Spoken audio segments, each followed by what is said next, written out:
ರಾಜ್ಯದ ಗಡಿಯಲ್ಲಿ ಹೆಚ್ಚುವರಿ ಜಲಾಶಯಗಳನ್ನು ನಿರ್ಮಿಸಿ ಗಡಿಭಾಗ ಬೆಳಗಾವಿ ಮತ್ತು ಕೊಲ್ಹಾಪುರ ಜಿಲ್ಲೆಯ ರೈತರಿಗೆ ಅನುಕೂಲವಾಗಲು ಮಹಾರಾಷ್ಟ್ರ ಸರ್ಕಾರ ಮುಂದಾಗಿದೆ.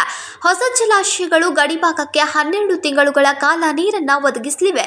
ಈ ಕುರಿತು ಬೆಳಗಾವಿಯ ಸಂಸದ ಜಗದೀಶ್ ಶೆಟ್ಟರ್ ಮತ್ತು ಕೊಲ್ಹಾಪುರ ಜಿಲ್ಲೆಯ ಚಂದಗಡದ ಶಾಸಕ ರಾಜೇಶ್ ಪಾಟೀಲ್ ಅವರೊಂದಿಗೆ ಸಭೆ ನಡೆಸಲಾಯಿತು.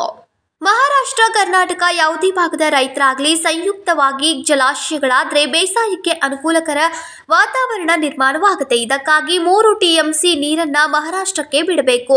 ಬೆನ್ನೆಲುಬಾದ ರೈತರು ಏಳಿಗೆಯಾದರೆ ಮಾತ್ರ ದೇಶದ ಅಭಿವೃದ್ಧಿ ಸಾಧ್ಯ.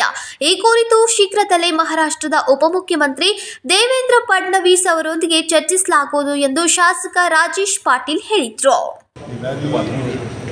जलविद्युत प्रकल्पाच्या अंतर्गत येणाऱ्या बॅकवॉटर्स या पाण्याचा ज्या तऱ्हेनं 3 बंधारे तिथं अजून व्हायचे आहेत, पाणी परमार नाला, भांडोरा नाला, आणि त्या पाण्याचा विनियोग वीज निर्मितीसाठी न होता तो तुडिये ते शिरोळीतल्या भागातल्या 7-8 गावांना होऊ शकतो.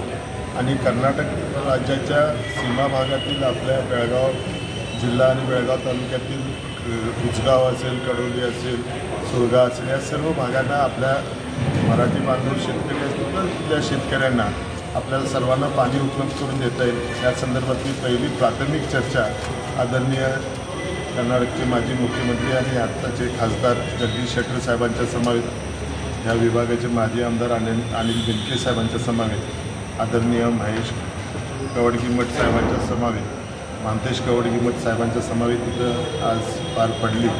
आणि औपचारिक चर्चा करून संबंधित विभागाच्या अधिकाऱ्यांची जॉईंट मीटिंग कर्नाटकातल्या आणि महाराष्ट्रातल्या, आणि त्यानंतर साईट इन्स्पेक्शन करून जगदीश शेट्टर साहेबांनी आदरणीय देवेंद्रजी फडणवीस साहेब जे महाराष्ट्राचे इरिगेशन मिनिस्टर आहेत त्यांच्या समवेत आपण बैठक करू आणि त्या भागातल्या शेतकऱ्यांना न्याय देण्यासाठी आपण दोन्ही राज्यांच्या मंत्र्यांची आणि तिथल्या जे शासक आहेत, जे लोकप्रतिनिधी आहेत, त्यांच्या सर्वांची जर संमती असेल तर आपण त्या तऱ्हेनं पुढची पावलं उचलू. अशा तऱ्हेने मागच्या वेळेला खासदार सुरेश अंगडी यांच्या संदर्भात हे केलेलं होतं.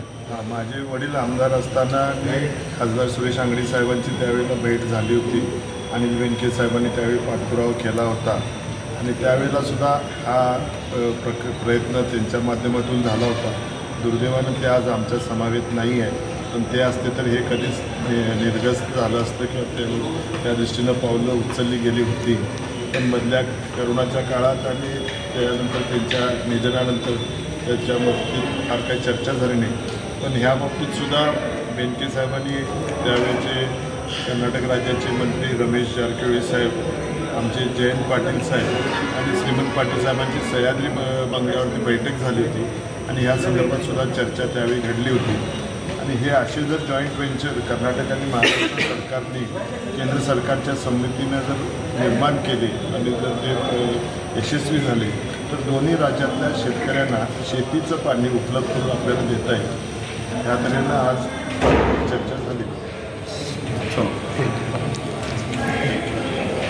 ಈ ಕುರಿತು ಶೀಘ್ರದಲ್ಲೇ ನಿಶ್ಚಿತವಾಗಿಯೂ ಗಮನ ಹರಿಸಲಾಗುವುದು. ಸ್ಥಳಕ್ಕೆ ಭೇಟಿ ನೀಡಿ ಪರಿಶೀಲನೆ ನಡೆಸಲಾಗುವುದು.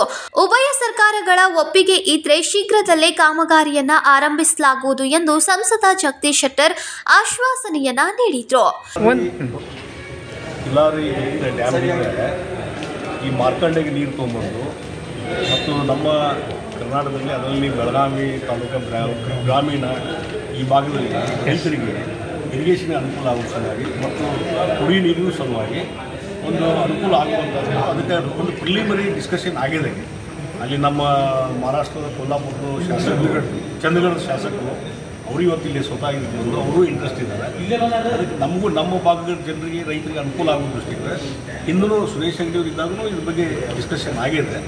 ಈಗ ಅದಕ್ಕೊಂದು ಮತ್ತೊಮ್ಮೆ ಡಿಸ್ಕಷನ್ ಆಗಿದೆ. ಮತ್ತು ನಾವೆಲ್ಲರೂ ಕೂತ್ಕೊಂಡು ಕೋಡಿಮಣ್ಣವರು, ನಾವು ಬೆನ್ಕೆ ಅವರು ಮತ್ತು ನಮ್ಮ ಶಿವಾಜಿ ಸುಬ್ಬರು, ನಮ್ಮ ಚಂದಗಡ ಶಾಸಕರು ಎಲ್ಲರೂ ಕೂಡ್ಕೊಂಡು ನಾವೊಂದು ಇನ್ಸ್ಪೆಕ್ಷನ್ ಮಾಡ್ತೀವಿ. ಆದಷ್ಟು ಬೇಗನೆ ಜಾಯಿಂಟ್ ಇನ್ಸ್ಪೆಕ್ಷನ್ ವಿತ್ ಆಫೀಸರ್ಸ್ ಕರ್ಕೊಂಡು ಹೋಗ್ತೀವಿ. ಯಾವಾಗ ಮಾಡೋರು ಸರ್? ಆದಷ್ಟು ಬೇಗನೆ ಮಾಡ್ತೀವಿ. ಇನ್ಸ್ಪೆಕ್ಷನ್ ಮಾಡಿಕೊಂಡು ಅಲ್ಲಿಂದ ಒಂದು ಸ್ವಲ್ಪ ಸ್ಥಳೀಯವಾಗಿ ನೋಡಿದ ಮೇಲೆ ನಮಗೊಂದು ಐಡಿಯಾ ಬರ್ತದೆ. ನಾನೀಗ ಹೊಸದಾಗಿ MP ಆಗಿದ್ದೀನಿ, ಹಿನ್ನೆಲೆ ಇಟ್ಕೊಂಡು ಮುಂದಿನ ಪ್ರೊಸೆಸ್ ಮಾಡ್ತೀವಿ. ಎರಡೂ ಸರ್ಕಾರದ ಒಂದು ಕಾನ್ಸೆನ್ಸ್ ಇತ್ತಂದರೆ ಯಾವುದೇ ಪ್ರಾಜೆಕ್ಟು ಏನು ತೊಂದರೆ ಇಲ್ಲ, ಎಲ್ಲೋ ಕ್ಲಿಯರ್ ಆಗ್ಬೋದು. ಮುಂದಕ್ಕೆ ಬಾಂಬೆಗೆ ಹೋಗಿ ಅಲ್ಲಿಯ ಚೀಫ್ ಮಿನಿಸ್ಟ್ರು, ಅಲ್ಲಿಯ ಇರಿಗೇಷನ್ ಮಿನಿಸ್ಟ್ರು ಭೇಟಿ ಮಾಡ್ತೀವಿ. Okay, thank you. ಇನ್ನು ಈ ಸಂದರ್ಭದಲ್ಲಿ ಅನೇಕರು ಭಾಗಿಯಾಗಿದ್ರು. ರಾಜಶೇಖರ್ ಹಿರೇಮಠ್, KMM ಕನ್ನಡ, ಬೆಳಗಾವಿ.